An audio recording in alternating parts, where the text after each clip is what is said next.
الحمد لله وكفى وسلام على عباده الذين اصطفى أما بعد فقد قال الله تبارك وتعالى في القرآن المجيد والفرقان الحميد فأعوذ بالله من الشيطان الرجيم بسم الله الرحمن الرحيم يا أيها الذين آمنوا اتقوا الله ولتنظر نفس ما قدمت لغد واتقوا الله وقال في موضع آخر يا أيها الذين آمنوا توبوا إلى الله توبة نصوحا صدق الله العظيم اللهم صل على سيدنا ومولانا محمد في أول كلامنا اللهم صل على سيدنا ومولانا محمد في أوسط كلامنا اللهم صل على سيدنا ومولانا محمد في آخر كلامنا عزیز ساتھیو، اللہ تبارک و تعالیٰ کا احسان عظیم ہے۔ اللہ تبارک و تعالیٰ نے اس پرنور مجلس میں اور بابرکت موقع پر ہم سب کو ایک جگہ جمع ہونے کی توفیق بخشی ہے، مرحمت فرمائی ہے۔ مجھ سے قبل آپ علماء کرام کے بیانات سن رہے تھے اور وہ آپ کو بتلا رہے تھے اور حق بتلا رہے تھے کہ آج یہ رات برکتوں والی رات ہے، مقدس رات ہے، اور ہم اس رات کو اپنی مادری زبان میں شب برات سے تعبیر کرتے ہیں۔ یہ شب فارسی کا لفظ ہے، شب کے معنی رات کے آتے ہیں اور برات کے معنی چھٹکارے کے آتے ہیں۔ شیخ عبد القادر جیلانی محبوب سبحانی رحمہ اللہ فرماتے ہیں کہ برات کے ایک معنی تو یہ ہیں کہ جو لوگ اللہ تبارک و تعالیٰ کی نافرمانی میں لگے ہوئے ہیں اور موقع ملنے کے باوجود وہ اللہ تبارک و تعالیٰ کی طرف رجوع نہیں کرتے، اللہ تبارک و تعالیٰ ان سے برات کا اظہار فرماتے ہیں، بھائی ہمارا تم سے کوئی تعلق نہیں ہے۔ اور دوسرا معنی یہ فرماتے ہیں کہ جو لوگ سال ہا سال تک جہنم اور دوزخ کے قید خانوں میں گرفتار رہتے ہیں تو اس بابرکت اور مقدس رات میں اللہ تبارک و تعالیٰ ان لوگوں کو جہنم سے بری فرما دیتے ہیں۔ اور شریعت کی نگاہ میں اس رات کا نام لیلۃ النصف من شعبان ہے، لیلۃ النصف من شعبان، یہ شریعت کی نظر میں اس کا ایک نام ہے۔ اور آقائے نامدار صلی اللہ علیہ وآلہ وسلم نے ارشاد فرمایا اذا كانت ليلة النصف من شعبان فقوموا ليلها وصوموا نهارها۔ حضرت علی رضی اللہ عنہ روایت کر رہے ہیں، وہ راوی اول ہیں۔ حضور اقدس صلی اللہ علیہ وآلہ وسلم نے ارشاد فرمایا اے لوگو اذا كانت ليلة النصف من شعبان، جب شعبان کی نصف رات آ جائے،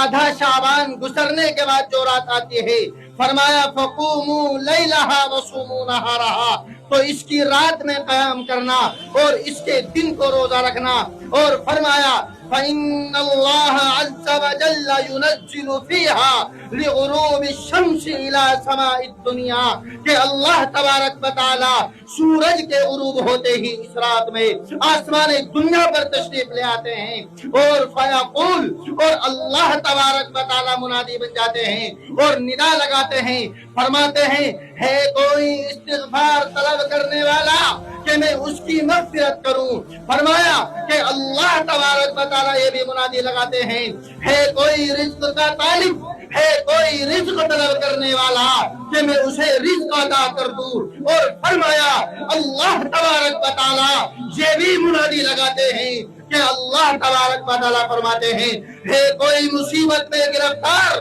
ہے کوئی بلاؤں میں گرفتار، ہے کوئی پریشانی میں گرفتار کہ میں اسے پریشانیوں سے چھٹکارا دے دوں، اسے میں مصیبتوں سے، اسی مصیبتوں کی گرفتاری سے چھٹکارا دے دوں۔ فرمایا الا کذا الا کذا الا کذا حتی تغرب یطلع الفجر۔ فرمایا اسی طریقے سے اللہ تبارک و تعالی یہی منادی لگاتے رہتے ہیں یہاں تک کہ صبح صادق طلوع ہو جاتی ہے۔ میرے عزیزوں، یہ بابرکت رات اور مقدس رات ہے۔ حضرت امی عائشہ صدیقہ طیبہ طاہرہ رضی اللہ تعالی عنہ فرماتی ہے کہ آقا نامدار صلی اللہ علیہ وآلہ وسلم میرے حجرے مبارک میں آرام فرما تھے۔ رات کا وقت تھا، میری آنکھ کھلی تو میں نے اپنے بستر کو ٹٹولا، میں دیکھنا چاہیے رہی تھی کہ حضور اقدس صلی اللہ علیہ وآلہ وسلم میرے آنکھوں کا نور، میرے دل کا سرور، میرے سرتاج میرے پاس موجود ہے کہ نہیں۔ لیکن فرماتی ہے جب میں نے بستر کو ٹٹولا تو حضور کو غائب پایا، میں کچھ اور سمجھ بیٹھی، لیکن بعد میں پتا چلا حضور اکرم صلی اللہ علیہ وآلہ وسلم تو کسی دوسرے کام میں مشغول تھے۔ جب میں نے حضور کو آدھی رات میں اپنے بستر میں نہ پایا تو میں ڈر گئی، اور میں کیا مجھے ڈر لگا، میں نے سوچا کہ حضور اقدس صلی اللہ علیہ وآلہ وسلم آج کی اس رات میں کہیں میری شوتن کے پاس تو نہ چلے گئے ہو، کہیں اپنی دوسری ازواج کے پاس تو نہ چلے گئے ہو۔ میں حضور اکرم صلی اللہ علیہ وآلہ وسلم کے قدموں کے پیچھے چلتی رہی تو دیکھتی کیا ہوں کہ حضور اقدس صلی اللہ علیہ وآلہ وسلم جنت البقیع میں تشریف فرما ہے، اور اللہ کے سامنے رو رو کر، گڑ گڑا کر اللہ سے دعائیں کر رہے ہیں۔ دعا سے فارغ ہوئے اور فرمایا عائشہ کیا تم یہ سمجھ رہی تھی کہ اللہ اور اس کا رسول تم پر ظلم کرے گا؟ فرمایا نہیں یا رسول اللہ، مجھے تو بس یہ غم لاحق ہو گیا تھا کہ باری میری تھی، نمبر میرا تھا، کہیں ایسا نہ ہو کہ حضور آج دوسری ازواج کے پاس چلے جائے۔ حضور اقدس صلی اللہ علیہ وآلہ وسلم نے ارشاد فرمایا عائشہ تم جانتی بھی ہو یہ کون سی رات ہے؟ امی عائشہ نے فرمایا یا رسول اللہ آپ ہی ارشاد فرمائیے۔ آقا نامدار صلی اللہ علیہ وآلہ وسلم نے ارشاد فرمایا آج برکت والی رات ہے، آج رحمت والی رات ہے، آج مغفرت والی رات ہے۔ اللہ تبارک و تعالیٰ کی طرف سے اس رات میں مغفرت کے فیصلے ہوتے ہیں، اور فرمایا اللہ تبارک و تعالیٰ اتنے گنہگاروں کی اس مبارک رات میں مغفرت فرماتے ہیں جس طریقے سے قبیلہ بنی کلب کے اندر جتنی بھی بکریاں ہیں اور ان بکریوں کے جسموں پر جتنے بھی بال ہیں، اللہ تبارک و تعالیٰ ان بکریوں کے بالوں سے زیادہ گنہگاروں کی مغفرت فرماتے ہیں۔ بتائیں کیا کوئی ایک بکری کے بال گن سکتا ہے؟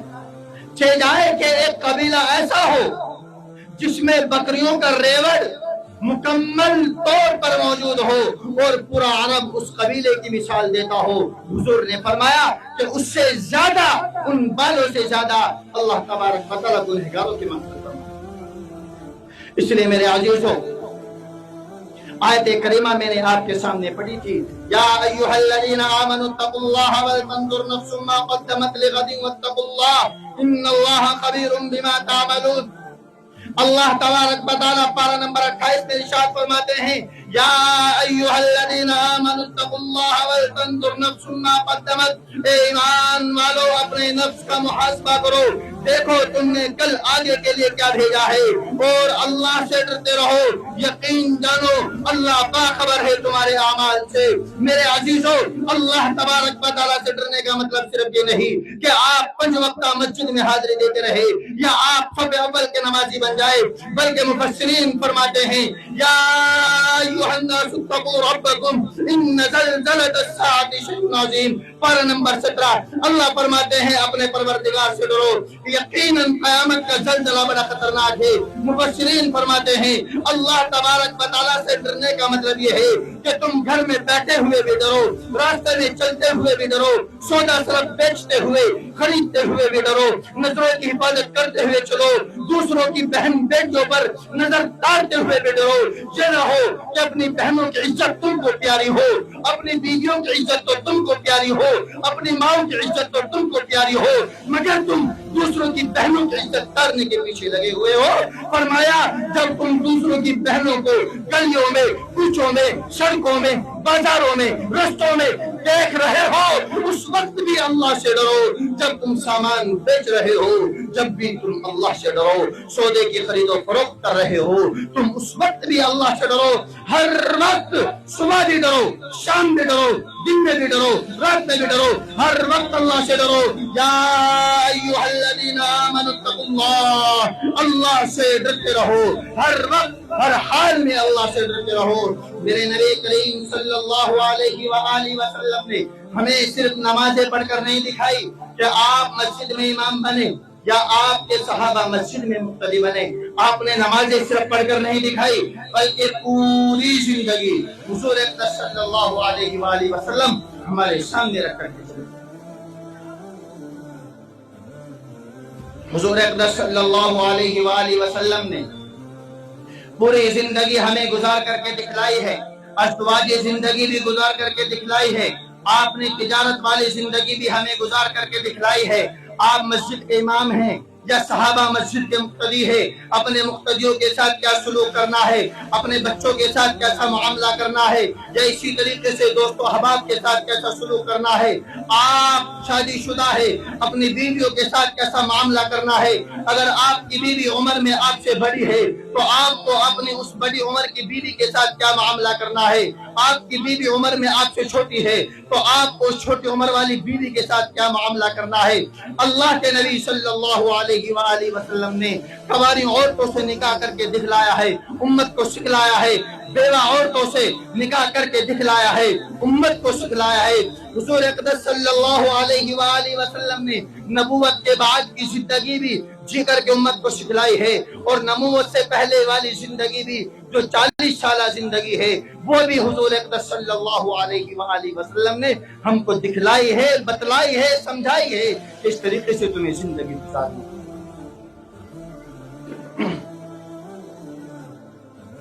میرے عزیزوں، ایک واقعہ بڑا مشہور ہے، میں بھی جانتا ہوں، آپ بھی جانتے ہیں، یاد دہانی کی صرف ضرورت ہے۔ حضور اقدس صلی اللہ علیہ وآلہ وسلم کی 40 سال کی عمر ہو گئی۔ اللہ کے نبی صلی اللہ علیہ وآلہ وسلم آج 40 سال کے ہو گئے۔ آج 40 سال سے پہلے کبھی بھی اللہ کے نبی صلی اللہ علیہ وآلہ وسلم پر وحی نازل نہیں ہوئی تھی، کھلم کھلا تبلیغ کا حکم نہیں ہوا تھا۔ مگر جب 40 سال کی عمر گزر گئی، اللہ کے نبی صلی اللہ علیہ وآلہ وسلم کو حکم مل رہا ہے، یا ایھا الرسول بلغ، اے رسول آپ تبلیغ کیجئے، لوگوں میں کھلم کھلا اعلانیہ تبلیغ کیجئے۔ اللہ کے نبی صلی اللہ علیہ وآلہ وسلم کوہ صفا پر تشریف لے گئے اور اس صفا نامی پہاڑی پر چڑھ کر کے فرمایا، یا ایھا الناس، اے لوگو سب کے سب جمع ہو جاؤ۔ اللہ کے نبی صلی اللہ علیہ وآلہ وسلم کی عمر تقریباً 40 سال ہے، اور 40 سال تک اللہ کے نبی صلی اللہ علیہ وسلم نے کبھی اعلانیہ تبلیغ نہیں کی، لوگوں کو دین کی دعوت نہیں دی اعلانیہ طور پر۔ دیکھو، جو پیغمبر ایک قبیلے کے لیے آیا یا ایک خطے کے لیے آیا، ایک علاقے کے لیے آیا، چند بستیوں کے لیے آیا، ایک ملک کے لیے آیا، اسے تھوڑے ہی دن میں نبوت دی۔ حضرت عیسیٰ علیہ السلام 3 دن کے بچے ہیں، اور 3 دن کے بچے ہیں، اور ماں کے بگوڑے میں کھڑے ہو کر، ماں کی گود میں کھڑے ہو کر کے کہتے ہیں، انی عبد اللہ آتانی الکتاب وجعلنی نبیا، کہ میں اللہ کا نبی ہوں، میں اللہ کا بندہ ہوں، مجھے اللہ کتاب دے گا، میں نبی بنایا جاؤں گا۔ آپ حضرت عیسیٰ علیہ السلام مخصوص علاقے کے نبی ہے اور پوری دنیا کے نبی نہیں ہے، مگر 3 دن کی عمر ہے، آپ نبوت کا اعلان کر رہے ہیں۔ ادھر حضور اقدس صلی اللہ علیہ وآلہ وسلم وما ارسلناک الا رحمۃ للعالمین کا خطاب لے ہوئے ہیں، پوری دنیا کے نبی ہے، پورے خطے کے نبی ہے، پورے علاقے کے رسول ہے، دنیا اور آخرت تمام جہانوں کی سرکار حضور اقدس صلی اللہ علیہ وآلہ وسلم ہے۔ سوال یہ ہوتا ہے جو شخص ایک مخصوص خطے کے لیے نبی بن کر کے آیا وہ 3 دن میں اپنی نبوت کا اعلان کر رہا ہے، اور جو شخص پوری دنیا کے لیے قیامت کی صبح تک نبی بن کر کے آیا اسے 40 سال تک بولنے کی اجازت نہیں۔ کیا معاملہ ہے؟ اللہ ہی اپنی حکمتوں سے واقف ہے، مگر جہاں ہم گنہگاروں کی نظر جاتی ہے وہ یہ ہے کہ اگر پیغمبر صلی اللہ علیہ وآلہ وسلم شروع ہی میں اعلان کر دیتے تو ہو سکتا تھا لوگ کچھ اعتراض کر بیٹھتے، مگر حضور اقدس صلی اللہ علیہ وآلہ وسلم کی عمر 40 سال ہے، گویا کہ اللہ کے نبی صلی اللہ علیہ وآلہ وسلم جب نبوت کا اعلان کریں گے تو لوگ دیکھیں گے، ایک طرف حضور کہیں گے کہ لوگوں دوسروں کی بیٹیوں کی عزت کی حفاظت کرو، ایک طرف آپ کی 40 سالہ زندگی کو دیکھا جائے گا کہ آپ نے ان 40 سالہ زندگی میں لوگوں کی بیٹیوں کی عزت کی حفاظت کی ہے کہ نہیں کی۔ ایک طرف حضور ارشاد فرمائیں گے کہ لوگوں عورتوں کو بری نظروں سے نہ دیکھو، جھنونی نظروں سے نہ دیکھو، گری ہوئی نظروں سے نہ دیکھو۔ جب یہ اعلان نبوت لسان نبوت سے ادا ہوگا لوگ دیکھیں گے کہ 40 سالہ زندگی میں حضور کا یہ عمل تھا۔ حضور کہیں گے چوری نہ کرو، السارق والسارقۃ فاقطعوا ایدیہما، قرآن کا فیصلہ ہے چوری کرنے والا مرد ہو یا چوری کرنے والی عورت ہو اس کے دونوں ہاتھ کاٹ دیے جائے۔ جب حضور لسان نبوت سے یہ اعلان فرمائیں گے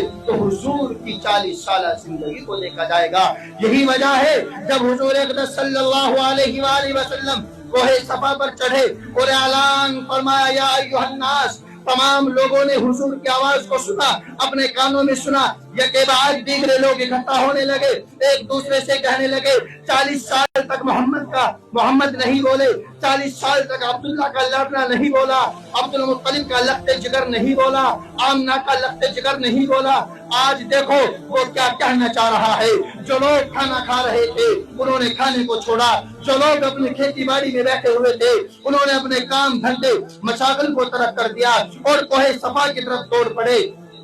حضور اقدس صلی اللہ علیہ وآلہ وسلم سے پوچھا بتائیں آپ کیا کہنا چاہتے ہیں؟ حضور اقدس صلی اللہ علیہ وسلم نے ڈائریکٹ نہیں کہا بلکہ کہا بتاؤ اگر میں تم سے یہ کہوں اس پہاڑ کے دامن میں ایک فوج ہے جو ابھی تم پر حملہ آور ہونے والی ہے تو بتاؤ تم میری بات کو سچ جانو گے کہ جھوٹ؟ سب نے یک زبان ہو کر کے کہا ہم آپ کی بات کو سچا مانیں گے کیونکہ آپ صدیق ہے، آپ امین ہے، آپ امانت دار ہے، آپ صادق ہے، آپ صدیق ہے، آپ امین و امانت دار ہے۔ اس کے بعد حضور اقدس صلی اللہ علیہ وآلہ وسلم نے فرمایا قولوا لا الہ الا اللہ تفلحون، اے لوگوں لا الہ الا اللہ کہہ لو کامیاب ہو جاؤ گے۔ مگر میرے عزیزو یاد رکھو آپ کا بھائی ہوگا، آپ کے رشتہ دار ہوگے، آپ کے محلے کے پڑوسی ہوں گے، جب تک وہ آپ کے درمیان گناہ کرتے رہیں گے آپ بھی خوش ہوں گے، ہم بھی خوش ہوں گے۔ مگر جس وقت وہ اپنی زبان سے کہے گا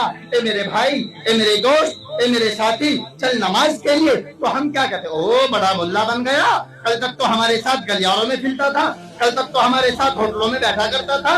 آج تو مولوی بنا پھرتا ہے، آج تو ہمیں تقریر سنا رہا ہے، آج تو ہمیں نماز کی دعوت دے رہا ہے۔ جو کام آج مسلمان ان علماء کے ساتھ کر رہے ہیں، ان درجے کی حضرات کے ساتھ کر رہے ہیں، وہی کام کفار مکہ نے حضور اقدس صلی اللہ علیہ وآلہ وسلم کے ساتھ کیا تھا۔ حضور اقدس صلی اللہ علیہ وآلہ وسلم نے جب پوچھا بتاؤ تم نے مجھے کیسا پایا، کہیں میری زندگی کو تم نے کھولتے ہوئے دیکھا؟ کیا تم نے میری زندگی کو شرارت میں دیکھا؟ تم نے میرا بچپنا کیسا پایا؟ اس وقت لوگ کہہ رہے تھے ہم نے آپ کو جربنا کا مرارا، ہم نے آپ کو بار بار آزمایا، آپ کو صادق پایا، امین پایا۔ وہی لوگ جو سچائی کے دعوے دار تھے، جو آپ کی صداقت کی گواہی دے رہے تھے، وہی لوگ کہتے تھے محمد تیرا ناس ہو،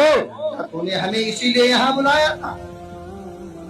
تو میرے عزیزو ان واقعات سے ہمیں یہ پتہ چل رہا ہے کہ جب بھی کوئی بندہ دین کی دعوت لے کر کے کھڑا ہوگا، اس کا مشن دین کو دنیا میں پھیلانے کا ہوگا، تو سب سے پہلے مخالفت اپنے گھر سے، سب جانتے ہیں۔ تو الغرض میں عرض کر رہا تھا، یا ایھا الذین آمنوا اتقوا اللہ ولتنظر، اے لوگو اپنے نفس کا محاسبہ کرو، محاسبہ نفس کرتے رہو، دیکھو تم نے آگے کے لیے کیا بھیجا ہے۔ آپ لوگ یہاں پر بیٹھے ہوئے ہیں، کس یقین کے ساتھ بیٹھے ہوئے ہو، کس ایمان کے ساتھ بیٹھے ہوئے ہو۔ آپ لوگ 5 وقتہ مسجد میں نمازیں پڑھتے ہو کہ نہیں پڑھتے ہو، رمضان آتا ہے روزے رکھتے ہو کہ نہیں رکھتے ہو۔